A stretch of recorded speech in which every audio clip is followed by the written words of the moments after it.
Күндүн темасын маданият тармагындагы жаңылыктар менен улантабыз. Сиздер менен мен Нуржан Султанбекова, саламатсыздарбы. Токтоболот Абдулмомунов атындагы Кыргыз улуттук драма театры кайрадан жанданып иштеп баштаганына 1 айдын жүзү болду. Учурда театрда бир катар спектакльдер коюлуп, өз көрөрмандарына тартуулап жаткан кез бүгүнкү эфирдин коногу Токтоболот Абдулмомунов атындагы Кыргыз улуттук драма театрынын көркөм жетекчиси Назым Мендебайыров. Саламатсызбы агай, кош келиптирсиз. Саламатсыздарбы. Агай, айтсаңыз алгач эле ошо театрдын ачылганына 1 ай болду. Ошол убакыттан бери театр көрөрмандарынын, театр сүйүүчүлөрүнүн келиши кандай болуп жатат? 1 айдын жүзү болду театрдын ачылганына. Көрөрмандардын келиши жаман эмес, абдан жакшы. Баягы көп учурда жетекчилердин көбүнчөсү ушул азыр театрга келбей калды деген таризде көп айтышат, бирок чындыгында бизде дайымкы көрүүчүлөр бар. Азыр өзгөчө жаштар арасында кызыгуу көп десем жаңылбайм. Анын үстүнө биздин 2,5 жылдан берки пандемия учурунда ремонт болуп, андан кийин баягы жабык турганыбыз дагы мындай биз менен театр менен көрөрмандар ортосундагы мамилени мурдагыдан да бекемдеди десем жаңылбайм да. Анткени ошол Instagram баракчада дагы, Facebook баракчада дагы дайыма суроолор болуп, кайсы спектакльдерге, бул спектакльдерге келели, бул спектакльге баралы дегени, же болбосо коллективдүү заявкалардын көбүнчөсү ушул биздин көрөрмандарды, театрды сагынганын билдирет деп ойлойм. Алгач эле ушу сиздердин театрда Манастуу Семетей драмасынын негизинде Төлгөй спектакли коюлбадыбы ага? Сиз да режиссер болдуңуз. Ошол тууралуу айтсаңыз, канча убакыт даярдык кетти ал спектакльди тартуулаш үчүн? Жалпы спектакльди коюуга 1 жылдан ашуун, 2 жылга жакын убакыт кетти да. Себеби биринчи кезекте материалды тандап, кайсы спектакль менен биздин ремонттон кийин анан 95-чи театралдык сезон 2-3 жылдан бери жабык турабыз. Ушундан кийин бир мындай жакшы спектакль менен ачыш керек болчу. Анан бул көпкө чейин талкуудан кийин биз ушул спектакльге токтолуп, ушул чыгармага токтолуп, бирок ошондо дагы бизде мурдакы бул спектакльде мурда залкарлар, кыргыз режиссурасынын аталары десем болот, Жайлы Абдыкадыров менен Болбек Ибраев агайлар коюшкан да. Анан ошол турган спектакльде ушул спектакльде аттап өтүп, кайра башынан ушул чыгарманы коюш дагы мындай чоң жоопкерчилик эле да. Анан бир топ ойлонуп анан ушул чыгармага токтолдук. Анан негизгисинен спектакльдин өзүн мындайча айтканда репетициялардычы бул 8 ай убакыт репетиция болду. Кыйынчылык эмнеде болду? Кыйынчылык актерлордун көбүнчөсү манас айтыш керек болчу. Биздин консультантыбыз манас боюнча, манас айтуучулук өнөр боюнча, деги эле манастын ойгыры көп да. Кээ бир мисалы баягы кабыл алынган атайын манастын өзүнүн сюжеттери бар. Ошол сыяктуу нерселерде бизге көмөкчү болгон кадимки академик Ахматалиев, Абдуллажан Ахматалиевич, анан ошол менен бирге айтуучулук өнөр боюнча өзгөчө Самат Көчөрбаевдин эмгеги да чоң да. Ушул кишилер Самат өзгөчө репетиция кылды. Бир 6 айдай актерлорду даярдап, алар менен андан сырткары репетициялар жүрүп атты, бийлер коюлуп атты. Айтор 8 айлык эмгектен кийин анан анимация артында дайыма анимация жүрөт. Азырынча пока 2 уровень эле болуп атат, бирок 3 уровеньге өтөбүз деген оюм бар. Мына ошону дагы анын атайын аниматор художниктер менен иштегенге туура келди. Алар менен иштешип аттык кечинде. Биздин сүрөтчүлөр дагы костюм боюнча сүрөтчү эле. Мисалы үчүн чечилиши боюнча спектакльдеги костюмдарды өзгөчө кыргыздардыкында кадимки Герцендин Манас эпосуна карата тарткан иллюстрациялары боюнча жасалды да костюмдарчы. Анан жана саймалардын көбүнчөсүн колго жасашты.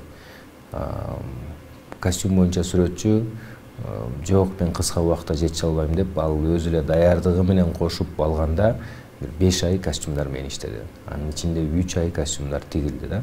Анткени жанагынча сайманын баарын тең кол менен сайыш керек болчу. Ал ошол соответствие болуш керек болчу. Мисалы үчүн байкасаңыздар бир дагы түстүү костюм жок ал жерде. Баары тең ошол Герценин өзүнүн оюн улап мындай бозомтугураак, каралжын бозомтугураак да көбүнчөсүчү. Ушундай кыйынчылыктар болду. Андан сырткары биз менен катар, тең катар ремонт иштери жүрүп атты. Ошондуктан театр өзгөчө бул баягы көңүлдү бир жерге топтоону, тынчтыкты сүйөт да, репетиция маалында актер сосредоточен болуш керек да. Анан ошол кыйынчылыкка карабай, театрда Кудай буйрса деп бир жакшы дем менен ачып алалы деп, ушул сыяктуу тоскоолдуктарга карабай репетициялар болуп, спектакль чыкты. Негизи башка учурда бул Манастын уулу Семетей драмасы деп айтылган го, анан сиздердин ошо Төлгө деп аталышынын себеби эмнеде? Мунун аталышынын эки себеби бар. Биринчиден ошол Жалил Абдыкадыров менен Бообек Ибраевич койгон Манастын уулу Семетей спектакли биздин театрда жүргөн спектакль. Бул спектакльди биз алып салган жокпуз, анткени ал залкарлардан калган чоң белек бизге, табирик да.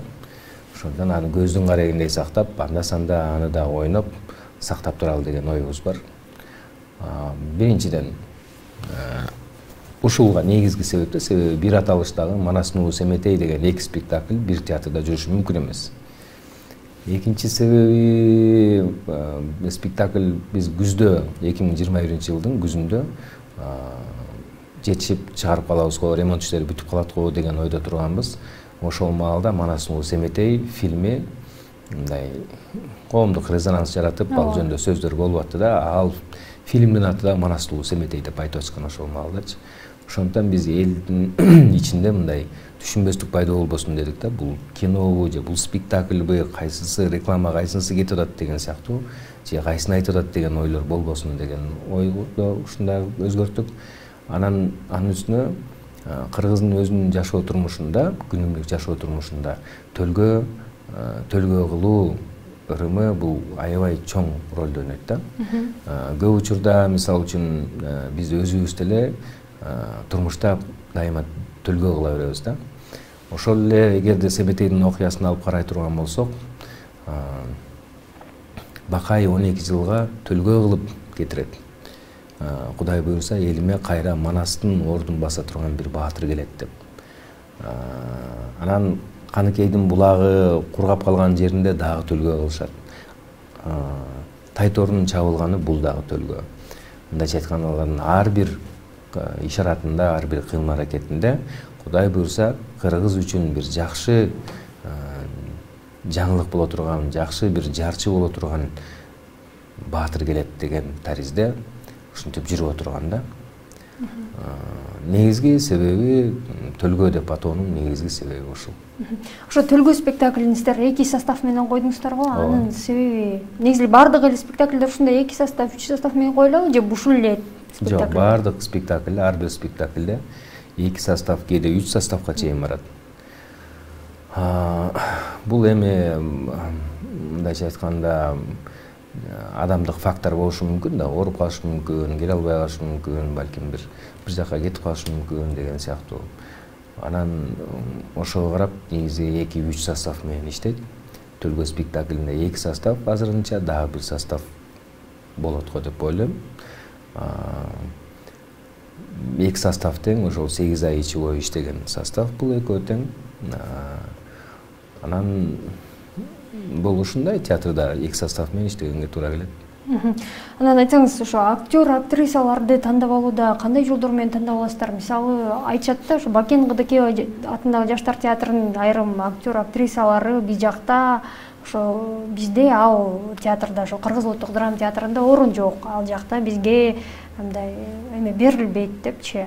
Анан кандай жолдор менен тандап аласыздар? Же сиздердин өзүңүздөрдүн театрдын составы барбы?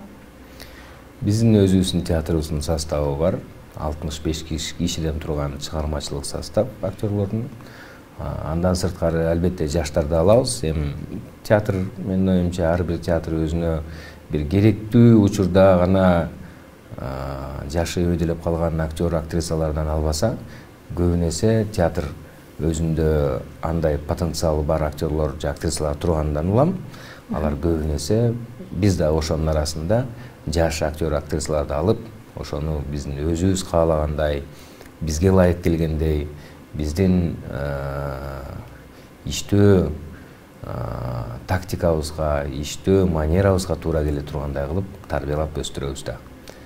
Анан актер актрисаларга негизги талап бул жогорку билим. Бизге кабыл алган маалдачы жогорку билим. Бул албетте талантына карайбыз, ички мүмкүнчүлүгүнө, сырткы мүмкүнчүлүгүнө карайбыз. Анан ошондон кийин дагы бизге кабыл алынганда бир 3 айга же 6 айга көбүн эсе сыноо мөөнөтү менен кабыл алынат. Ошол 3 ай же 6 айдын ичинде ал жаңы кирген актер же актриса кайсы бир 2ден ашыгыраак 3-4 спектакльде ойноп өзүн көрсөтүш керек. Көрсөткөнгө убактысы жетпей калдыбы, кетет. Көрсөткөнгө убактысы жетти, бирок купулга толбой калдыбы, дагы кетет. Көрсөткөнгө убактысы болуп купулга толсо, андан ары аны уже штатка алганга аракеттенебиз. Штат бошору менен ал жигит же кыз андан ары штатта болуп, Кыргыз драма театрынын актеру же актрисасы болуп калат. Театр аркасындагы кыйынчылыктарды айтсаңыз, мисалы жана айтып атпайсызбы, формаларды тигүүгө эле канча 5 ай убакыт кетти депчи. Анан ар бир спектакльге ошондой формалар тигилсе, ал канча каражатты сарпталат ага? Манас уулу Семетей бул Төлгө спектаклинин негизги өзүнүн сметасы боюнча 2 миллион 300 миң сом. Мисалы, опера жана балет театрында андан да көп мен билгенден бир операнын баасы 5-6 миллиондон ашат. Ушунча чыгым сарпталат да. Аларда эми массалык хор эле өзү 120 киши чыгат, анын баарына тең костюм тигилиш керек. Бизде кичине андан азыраак чыгым кетет деп ойлойм.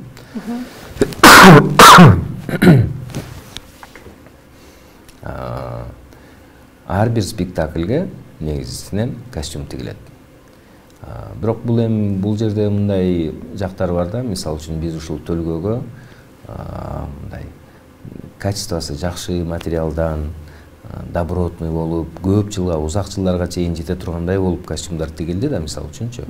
Себеби биздин эле театрдын артисттерин аянтка да алып чыгышат.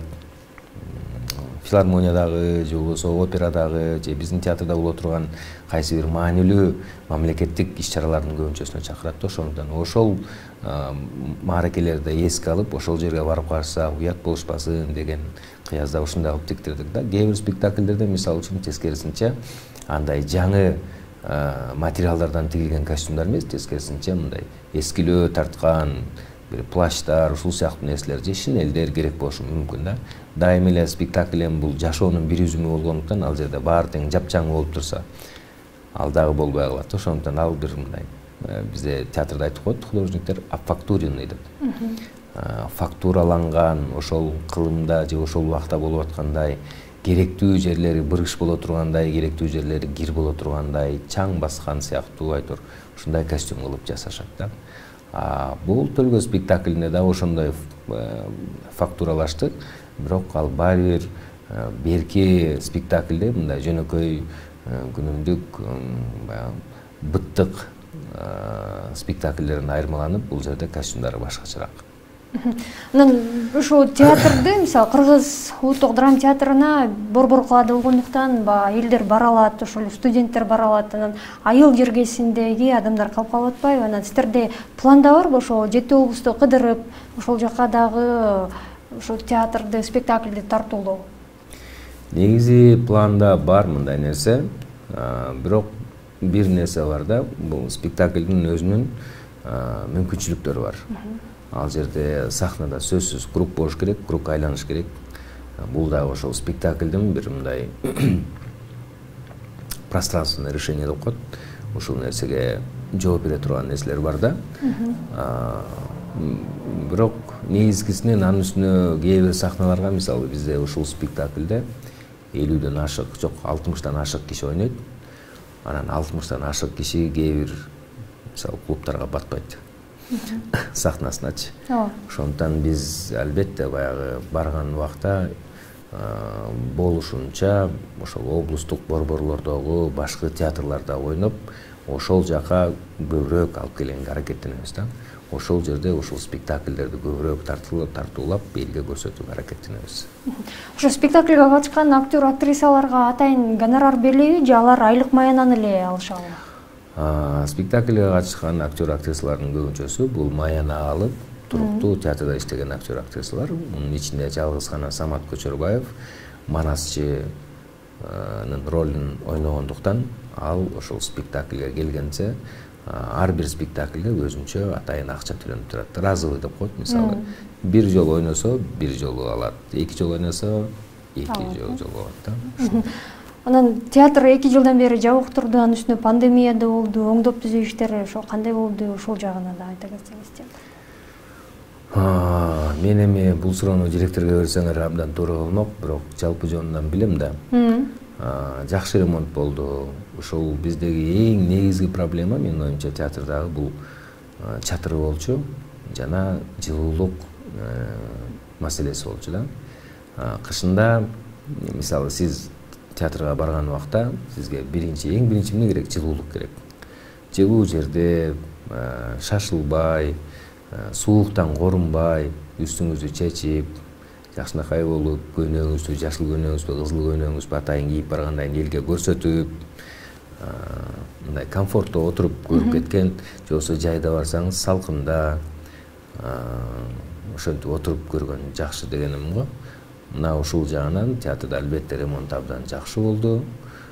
Эң башкысы андан сырткары бизде залдын ичиндеги орундуктарды алмаштырдык. Көрүүчүлөр отура турганчы.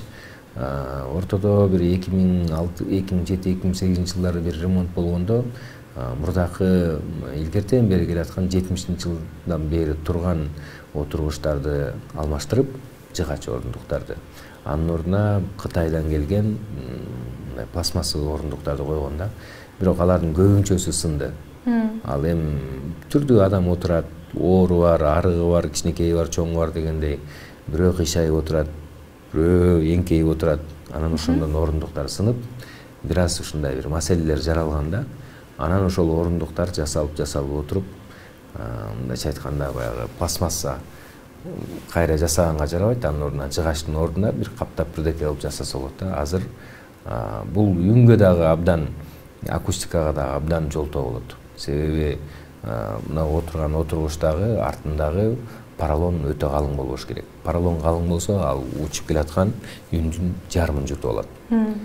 Анан азыркы коюлган орундуктар болсо, театралдык орундуктар атайын каталог менен Россиядан алдырышкан. Ошондуктан ал тескерисинче мындай жакшы отскок деп коет. Ошондой берет. Звукту жутуп албайт.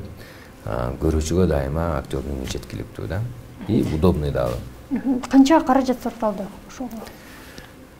Мен билген маалымат боюнча жалпы жонунан ремонтко 84 миллион сом сарпталды. Бул мамлекеттик бюджеттен бөлүнүп берилген? Бул мамлекеттик бюджеттен бөлүнүп берилип, 2 транш менен биринчи траншын осваивать этип, андан кийин пандемия башталып кетти, анан акча жок болуп калып, анан калганын 44 миллионун мен калп айтпасам ушул август айларында 2020 жылдын август-сентябрь айларында бөлүнүп, анан ошондон кийин калган иштердин баары тең бүтүрүлүп ушуга чейин келди. Ошол учурда сиздердин театрда, репертуарда кандай спектакльдер коюлуп жатат, алда дагы кандай спектакльдер коюлат? Ошолордун баасы мурдагыдай элеби же оңдоп түзөөдөн кийин дагы өзгөрдүбү? Репертуарыбызда дүйнөлүк классикадан баштап, орус классикасы, кыргыз улуттук драматургиянын классикасы болуп, заманбап бүгүнкү драматургиялар, комедия, трагедиясы, драмасы баш болуп айтор 40тан ашуун чыгарма бар. 40тан ашуун чыгарманын койгон режиссерлордун эми бир 10го жакын, 15ке жакын режиссерлор, түрдүү режиссерлор коюшкан да. Ошол спектакльдердин баардыгы тең элге тартууланып жатат. Кээ бир учурларда күндүзгү коюлганда спектакльдер бар, анткени бизге мектеп окуучулары да көп келип көрүшөт. Анан билет баасы болсо ушул пандемия тарардын алдында 200 сомго көтөрүлгөн, 2017-жылы көтөрүлгөн болуш керек эле. Ошондон бери 200 сом боюнча турат.